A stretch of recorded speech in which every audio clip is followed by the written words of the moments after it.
Hi Brad, kamusta ka? Time and time again, meron pa rin nabibiktima ng mga ganitong klase.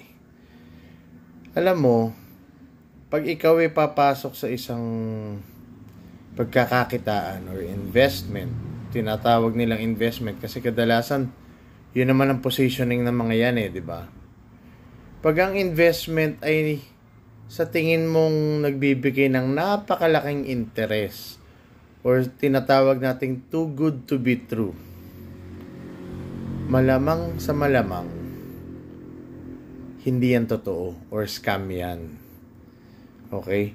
Pag ang investment ay too good to be true, mataas ang interest or sasabihin no risk, alam mo sa lahat ng bagay may risk. Pagtawid nga lang ng kalye may risk Kasi kahit gaano ka kaingat, mababangga ka pa rin pag may loko-lokong driver.